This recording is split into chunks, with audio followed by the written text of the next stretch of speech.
It's the summer of 2019. Qatar Airways CEO Akbar al-Bakr stood in front of journalists and said something almost no airline executive ever says out loud: that buying the Airbus A380 was the biggest mistake his airline had ever made. It was the biggest mistake with it to purchase A380.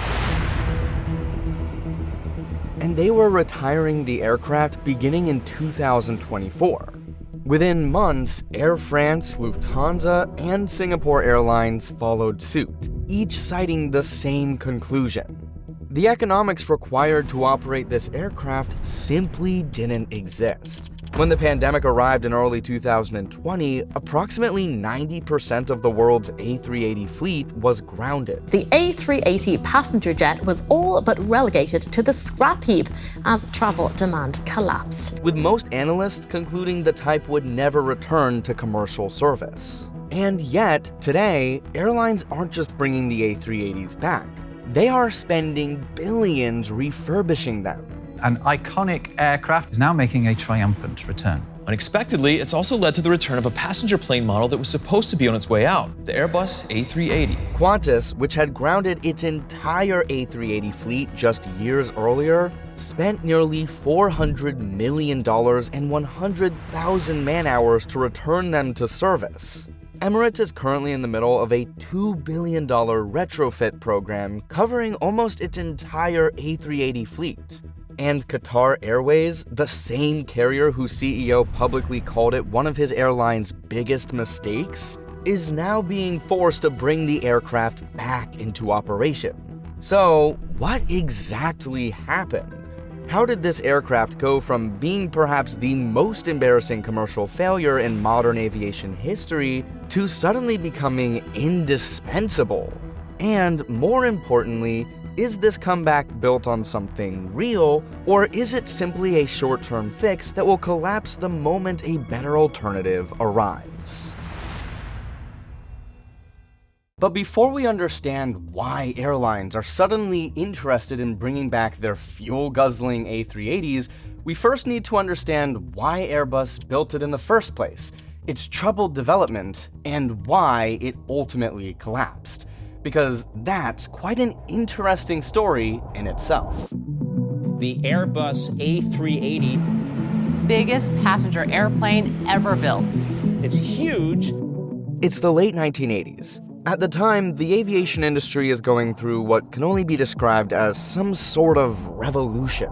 The Iran-Iraq War and its sustained pressure on oil prices had made one thing uncomfortably clear: relying on four-engine aircraft like the Jumbo 747 and 707 for long-haul travel was not only expensive, but fundamentally unsustainable. At the same time, turbofan technology had advanced to the point where ETOPS regulations now allowed twin-engine aircraft to operate ocean crossings for the first time, routes that had always been the exclusive domain of quad and tri-jet aircraft. And yet, when it came to the question of how the aviation industry would evolve from this point, and what its future would look like, Boeing and Airbus had each developed radically different blueprints for where it was headed.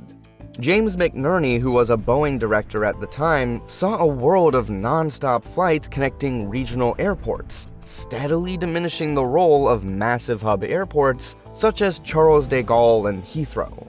According to his analysis, this model would cut travel time and ease congestion, but it required developing a fuel-efficient twin-engine aircraft capable of turning a profit on routes with relatively modest passenger volumes. Airbus, on the other hand, was thinking in the complete opposite direction. Its industry projections indicated that global air travel would surge so rapidly over the coming decades that ground infrastructure simply could not expand fast enough to accommodate it. Airbus leadership became convinced that a super jumbo aircraft transporting 500 to 600 passengers in a single flight was the only practical response to this looming capacity crisis.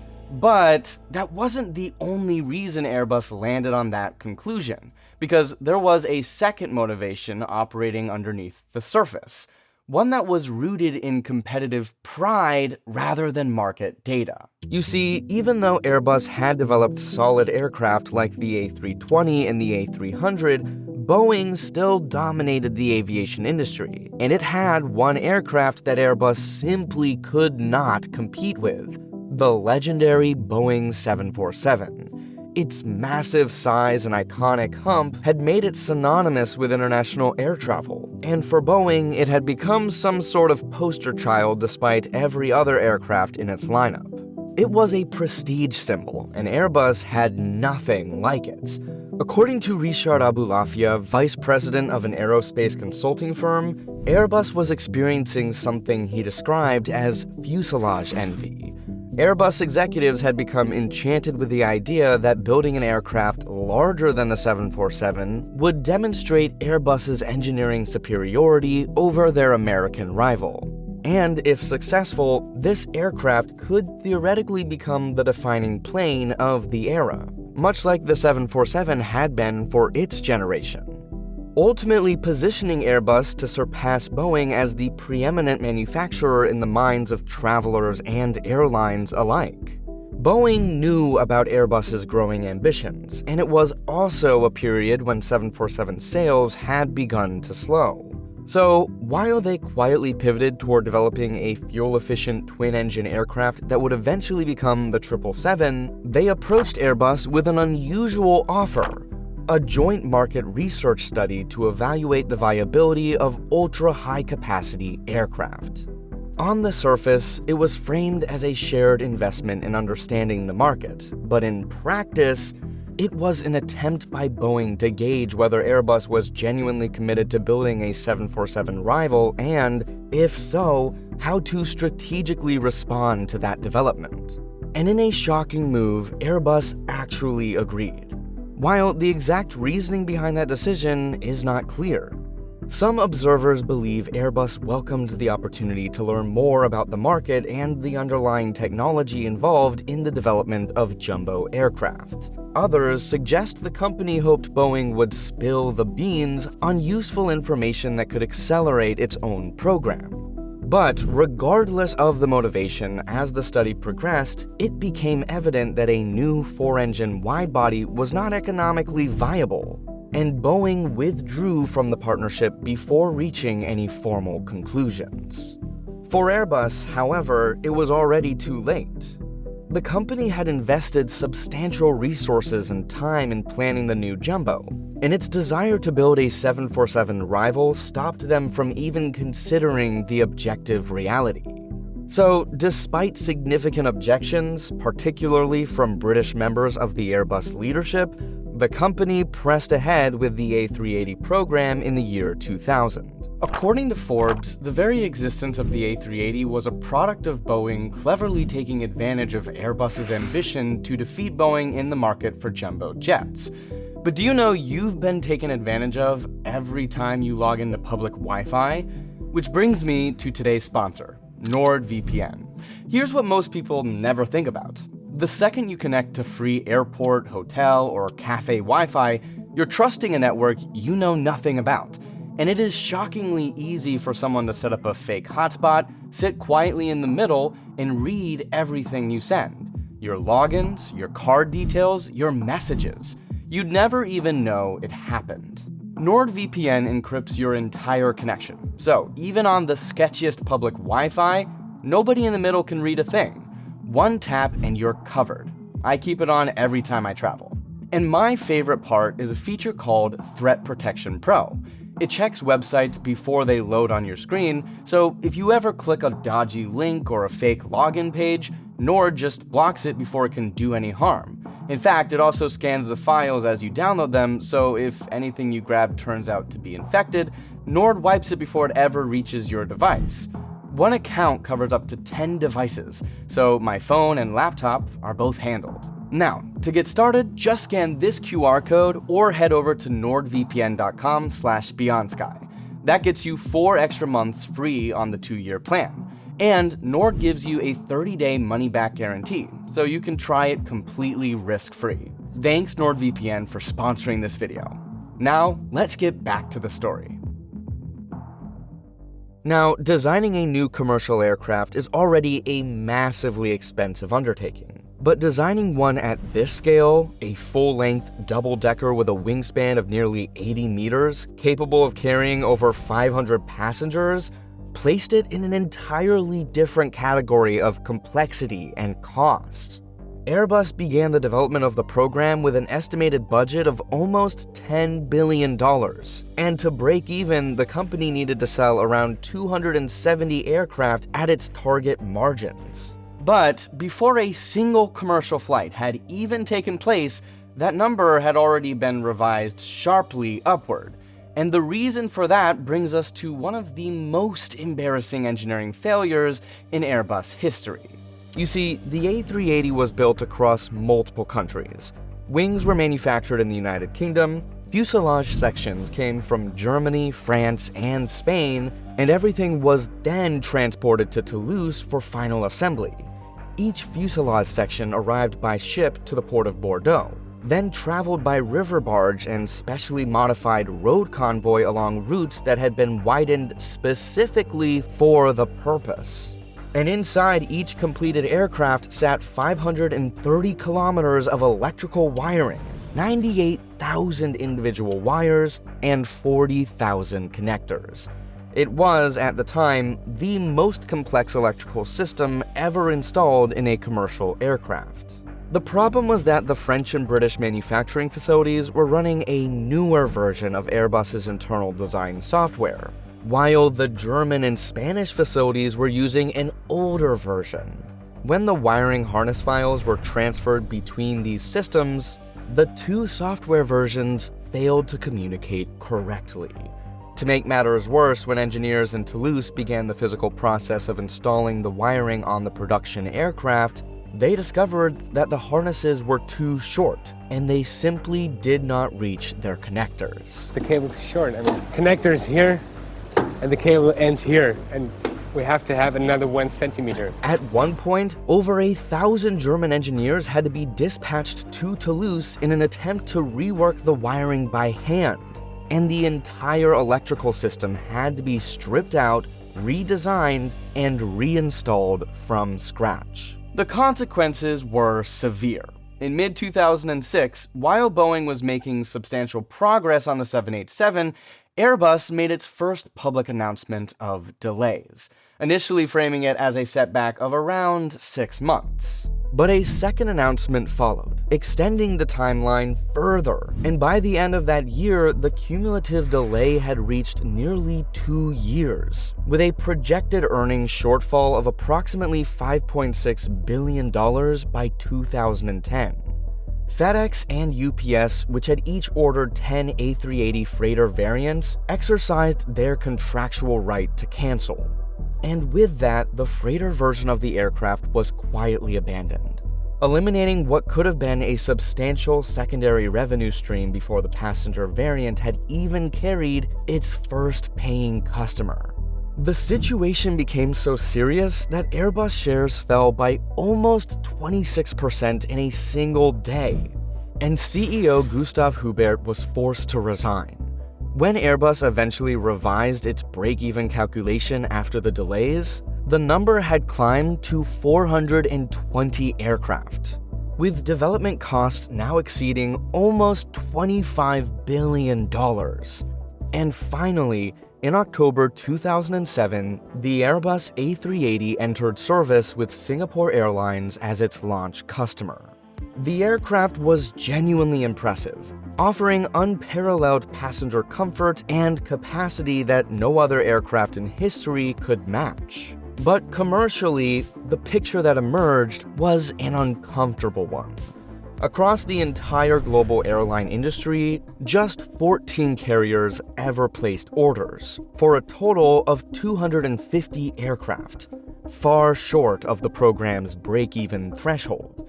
And the carriers that did order the A380 typically bought just 5 to 10 jets on average, with one notable exception: Emirates, which ended up purchasing almost 50% of all A380s ever built.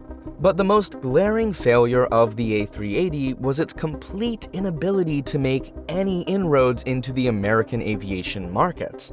So why didn't a single US carrier order the A380, despite operating in the world's largest aviation market? You see, the A380, by any measure, is an absolute logistical nightmare for any airport attempting to accommodate it. With a wingspan stretching almost 80 meters, this giant aircraft is much larger than any other commercial passenger aircraft, even outpacing the Boeing 747, which itself has a wingspan of nearly 68.5 meters. Airports wishing to host the aircraft were required to widen runways, enlarge taxiways, and even install dual-jet bridges for boarding. While North America does have large hub airports in Los Angeles and New York, the vast majority of daily departures from those hubs are not to other major hubs, but rather to smaller regional airports that have neither the infrastructure nor the passenger volumes to justify those investments. But that isn't the only reason. Unlike Emirates and British Airways, which funnel passengers through large centralized hubs like Dubai and Heathrow, the American market lacks a single dominant connecting hub. Due to the sheer scale of the United States, each major airline maintains its own network of hub airports distributed across the country, prioritizing frequent point-to-point service rather than concentrating passengers on a smaller number of high-capacity flights. This meant the A380 would have been simply too large for that model, particularly during off-peak periods. And when highly fuel-efficient twin-engine aircraft like the Boeing 777 and 787 came onto the scene, the point-to-point model became even more commercially attractive and operationally flexible. And on top of all that, the other problem was that a second-hand market for the A380 never really materialized, unlike what had developed over the years for the 777 or even the 747. Usually, when aircraft become uneconomical for passenger operations, airlines typically convert them into cargo carriers or sell them to dedicated freight operators, extracting additional value rather than writing off the aircraft entirely. But the A380's airframe was so heavy that it ran out of lifting capacity long before it could fill its hold with cargo, making it just as uneconomical in the freight world as it was becoming in the passenger world. American carriers looked at all of this and concluded the A380 was simply too much of a gamble, and instead doubled down on the new generation of twin-engine aircraft. For the airlines that did buy the A380 though, the operational realities became visible only once the aircraft entered regular service. The most fundamental of these was the load factor. The thing is, the A380 delivers genuinely attractive per-seat economics when the aircraft is full, but when it's not, those economics deteriorate in a way that is difficult to absorb. Qantas, which was one of the early adopters of this aircraft, published an analysis of one of its A380 flights from Sydney to Los Angeles that illustrated the problem clearly. According to Qantas, a single A380 flight from Sydney to Los Angeles cost the airline approximately $300,000 to operate, compared to $190,000 for the same route on a Boeing 787. This means that although the A380 can carry 34% more passengers than the 787, it also costs 60% more to fly the same distance. And any meaningful shortfall in bookings turned the economics from competitive into costly almost immediately. Seasonality made the problem considerably worse. Air travel demand peaks during the Northern Hemisphere summer and drops sharply through winter. And on most routes, the A380's capacity only made commercial sense during those peak windows. During quieter months, however, airlines found themselves operating an expensive, partially loaded aircraft on routes where a smaller widebody would have been considerably more profitable.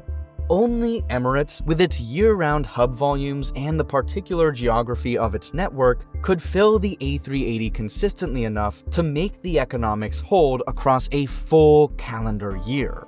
Akbar al-Bakr, Qatar Airways CEO at the time, became particularly vocal about the issue, describing the A380 purchase as one of his airline's biggest mistakes, and announced the early retirement of the type in 2019.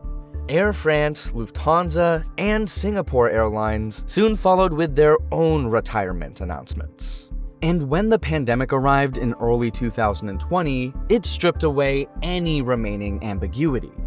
At the peak of the crisis, approximately 90% of the world's A380 fleet was grounded, a proportion that reflected both the aircraft's dependence on consistently high demand and its significant operational complexity. Several airlines used the enforced pause to announce permanent retirements, concluding that the cost of operating this aircraft could not justify the revenue it was expected to bring. But surprisingly, all of those carriers have brought their A380s back since then. In fact, Qantas alone spent nearly $400 million and 100,000 man-hours to return its fleet to service. So, what changed? And why are airlines suddenly reversing course on an aircraft they had written off? The starting point was demand. When international long-haul demand returned following the pandemic, the pace at which it rebounded caught the industry largely off guard. Airlines that had built their recovery models around a gradual return to travel proved too conservative, and carriers that had retired their largest aircraft to cut costs suddenly found themselves desperately short of capacity on their most commercially important routes, with no quick way to add it back. What's even more surprising is that post-pandemic demand didn't just recover in volume, it also shifted toward premium travel. Airlines that had been bothered by the A380's uneconomical size saw its massive interior volume as an opportunity to configure premium cabins in ways that smaller, more fuel-efficient twin jets simply could not accommodate, shifting the economics in its favor. And that's exactly what happened. When Qantas brought its A380s back, it focused primarily on restoring and reconfiguring its interiors around a premium-heavy layout. Emirates went further, announcing a $2 billion retrofit program covering 120 aircraft, most of which were A380s, including a full refurbishment of its business class cabin. A clear indication that demand for premium travel is here to stay, because airlines do not simply spend that kind of money on a temporary market surge. Then there was the Boeing problem. Many of the airlines that announced A380 retirements around 2019 had done so with a specific replacement plan in mind: Boeing's 777X, a twin-engine wide-body designed to deliver comparable long-haul capacity with significantly better fuel efficiency. The aircraft has become yet another expensive disappointment for Boeing.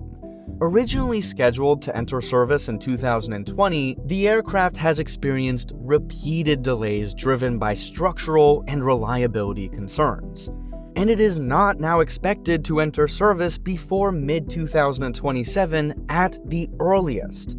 Even that timeline remains uncertain.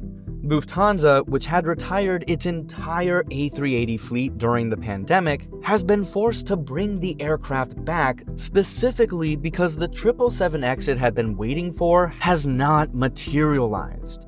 And in an almost ironic turn, Qatar Airways, whose CEO had publicly described the A380 as one of the airline's biggest mistakes, is now operating the type again, for precisely the same reason.